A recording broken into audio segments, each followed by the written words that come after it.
Intervals are the root of feeling. Pun very much intended. Today I want to talk about intervals. They're basically the cornerstone of music. Music without intervals would just be, well, it would be an individual note repeated for ages. This is going to be a kind of foundational music theory lesson aimed at guitarists. I'm not going to get too complicated.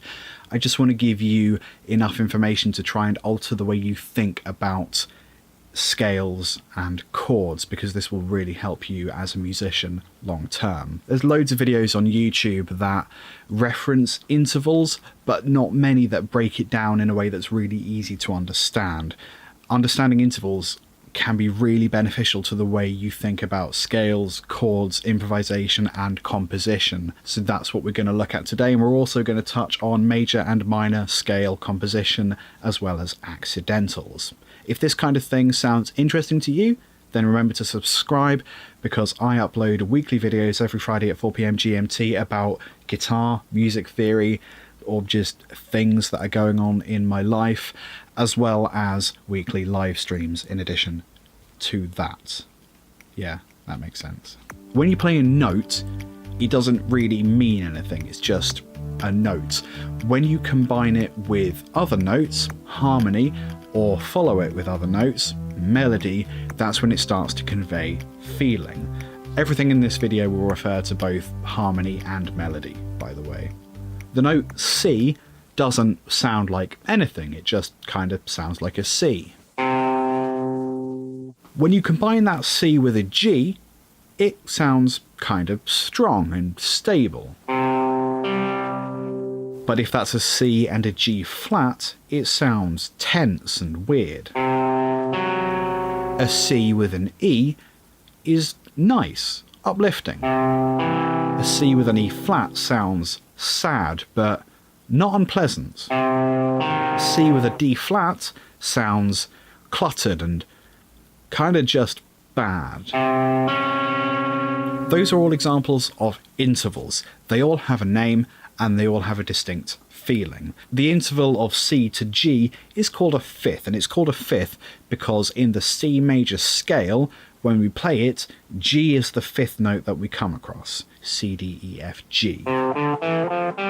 Staying with C major, D is the second because it's the second note we play. C, D. Each interval has its own feeling, and that feeling will stay the same regardless of the root pitch. So when we play a fifth in D major, it will still sound strong even though those pitches have changed. Intervals are described in terms of their relationship to the major scale. The major scale is root, second, third, fourth, fifth, sixth, seventh, and octave. The octave is the same as the root, so the octave of a C will be a higher C. The minor scale is root, second, minor third, fourth, fifth, minor sixth, minor seventh, and octave. The second, fourth, and fifth are exactly the same as the major scale, but the third, sixth, and seventh are all flattened, which means they go down one semitone, down one fret. So any of those pitches can be altered, even the second, fourth, or fifth. We can lower them by one semitone, which we call flat, or we can raise them by one semitone, which we call sharp.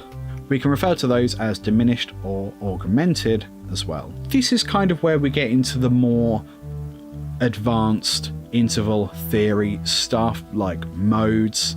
So all you really need to know is that that is something that can happen. You can raise and sharpen notes. So you can have augmented fifths, you can have major and minor intervals in the same scale or the same chord, and you can have double flattened notes. These are all things that do exist in music, but you just don't need to worry about them for now. It's worth finding time to just sit and play notes and intervals and really listen to how they make you feel, and really establish what those sounds are and what these intervals sound and feel like. It can really affect the way that you play solos or even improvise. All you really need to do is just play a note and then play another note and think about how that makes you feel, and then work out what the interval is. And oh okay, so a major 7 kind of makes me feel a bit uneasy actually, for example.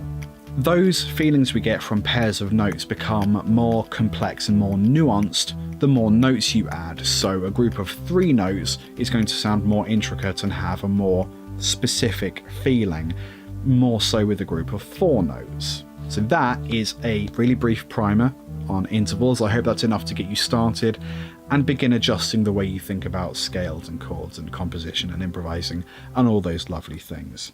So let's look at a few little bits of news. So first thing, comment of the week this week is from my Stop Making Boring Music video. The comment is from MarsLoz10. Thank you so much for helping me spice up my music. You deserve thousands of subs. I'm inclined to agree, basically, so if you know anyone that would like this channel, please do let them know who I am and where to find me. I'm really happy that that video is helping you even a little bit to make more interesting music. That's very much the point, and I'm super happy that I could help you achieve that. Thanks. So I've been in a weird mood for the last couple of weeks, which is why the Friday videos haven't been the usual kind of thing. I just felt a bit like I wanted to make something exclusively for my own pleasure, and I was kind of reluctant to make these videos, which I do enjoy making, because I do enjoy talking about music theory and guitars with you guys. I think I just need to dedicate more time each week to raw creativity, like gaming remixes and bongo cat videos, but yeah, hopefully I'm over that. Next thing, stabbedpanda.com is going down for a week on purpose, so on the week of October 1st it will be inaccessible, probably, or at least won't be up to date. We're having a bit of a rebrand and reorganization, so there's going to be a few more social media channels that will just appear out of nowhere, and basically each of the channels, all of the social media outlets, are going to be more specific. They're only going to focus on one thing. So Stab Panda Music is only going to focus on music. If you want more info, then we'll post an update, I think, on the Stab Panda Facebook page, and then probably share it on the Conversation Hat Facebook and Twitter as well. It is all positive stuff. It just means that we have to be offline for a whole week to do that. That shouldn't affect my weekly videos, though. That is enough of me talking. Thanks for watching me talk. I hope you learned something. I will see you on Monday when I live stream. You can follow me on Twitter to find out when and where, at LTGuitarist. And I'll see you Friday on this channel, 4 PM GMT or UTC. Whatever. Toodles.